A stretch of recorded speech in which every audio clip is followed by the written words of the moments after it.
Hi children, welcome back to our IT class. In the last class, we had discussed about styles and the method for creating a new style for our web page. And I have mentioned that the style that we have created in that p tag is known as type selector. Suppose you want to display the single items like Mohiniyattam and Bharatanatyam and group items like Oppana and Thiruvadira in different colors in the web page you have created. We have already included them using separate paragraph tags, haven't we? Now, you have to give different properties to these two paragraphs. This is not possible if we use type selector. That is, in type selector, we have given the name P there. Did you remember that? Then, we have set some properties inside that P tag, inside the style tag. Clear? Now, to give different colors to the contents in the same web page, using the same tag, that is, all other properties are the same. Font family, font size, all are the same. We have to apply the different colors only. Then we have to use another selector, that is class selectors. Class selector instead of type selector should give different styles to two paragraphs. For this, we have to give different names and change them to class selector. Let's see how we can create the class selector. Okay. Class selectors can be used to give distinct properties to different contents that are included in the same page using the same tag. Here also we have used the P tag, but we give distinct properties to different contents. Clear? For this, we have to give a suitable name along with the name of the tag.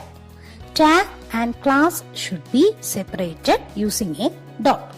For example, look at this figure p.blue, then mention the properties.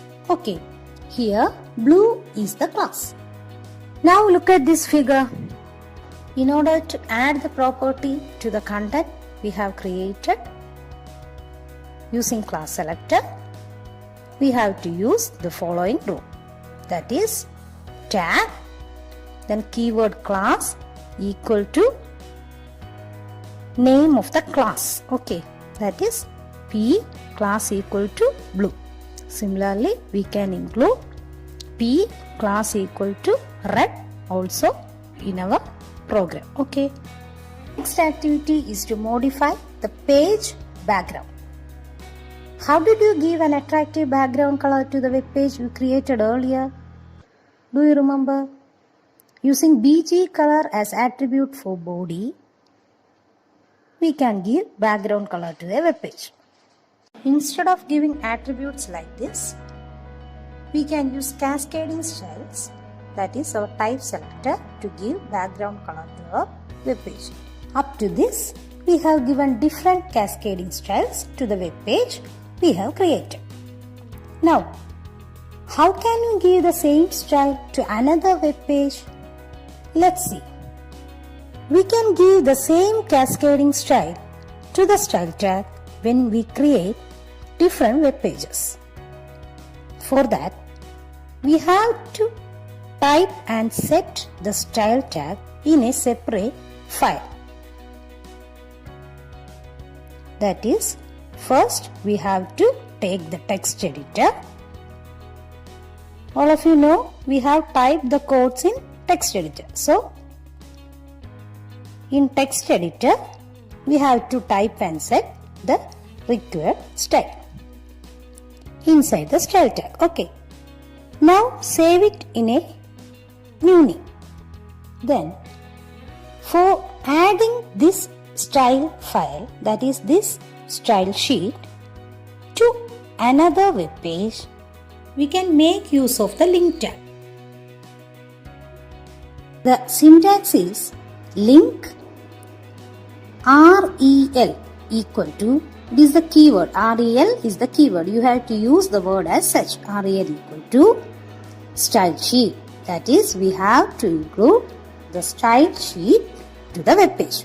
Then type equal to text or CSS. And href equal to style.css. Here style is the name by which we have saved our file. So you have to give the name here, name of your file here. Okay. This is the syntax for adding external cascading style to a web page. Now we will move to some theory portions. Okay. First one, CSS files. The short form of cascading style sheet is CSS. We can collect all the cascading styles that we use in our web pages in a single file and give it a suitable file name and a file extension .css and keep it in a folder.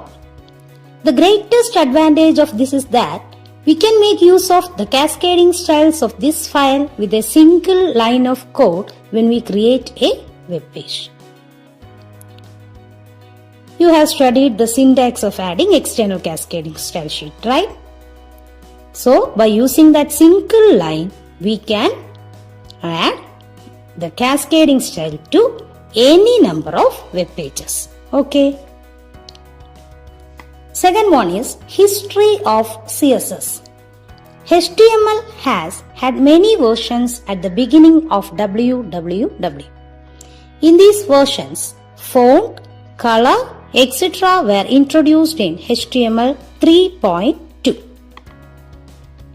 W3C, the World Wide Web Consortium, introduced the cascading style sheet in order to eliminate the repetition of code for this purpose. Once more, the full form of W3C is World Wide Web Consortium, and W3C introduced cascading style sheet in order to eliminate the repetition of code for web pages. Okay, this idea was suggested by, that is, the idea of cascading style sheet was suggested by Hakan Wyom Lee and Bert Bose. Now, look at this code, exclamatory mark, doctype HTML. It is used before the HTML script. This line helps the browser to identify the HTML version of the web page. This need not be considered as HTML tag, but if we include this line in our web page, it helps the browser to present the corresponding tags according to their versions. Okay. Nowadays, the web pages are created in using HTML version 5. In order to give information to the browser about this, the line exclamation doctype HTML is used before the HTML script. Clear? The browser software considers all HTML files as web pages. So even if we don't use this line in our script, almost all HTML tags will be displayed in the web page. Clear? Now let's look at some of the HTML editors to prepare HTML pages. The editors that allow us to create web pages like HTML are generally known as WYSI, WYG editors. They work on the principle what you see is what you get. That is, the full form of WYSI, WYG is what you see is what you get. Many such editors with free licenses are available today. Quanta Plus, Blue Griffon, TextMate, etc. are examples. Okay. Our next point is WCMS, that is Web Content Management System. As the use of internet has become widespread, everyone started thinking of a website. In order to build a website, there is no need to learn scripting language actually. We have WCMS or Web Content Management Systems to help us with this. They are mainly of three types: online, offline and hybrid. Okay. And these systems, that is the WCMS, help us to create a website without the knowledge of scripting language like HTML. We can make use of the code from this WCMS to build our own website. Okay. The last and very important portion is about cascading styles. Cascading style can be added in 3 different ways on building a web page. First one, inline. That is, add the properties of each HTML element along with the tag itself. For example, if we want to give background color, we can give it in 3 ways. First one, body style equal to background color. Here we are using the tag background color or the attribute background color inside the body tag itself as a line. Okay. Then internal. Here the properties are defined using either type selector or class selector inside the style tag. If we use style tag for adding the property of HTML element, we can say it as internal CSS. Then third one, external. Cascading styles required for one or more web pages are included in a separate file with .css extension. The indications about this file is given in link tag within the head tag. Okay students, this is the end of this chapter. Hope all of you understood this chapter very well. See you again with a new chapter.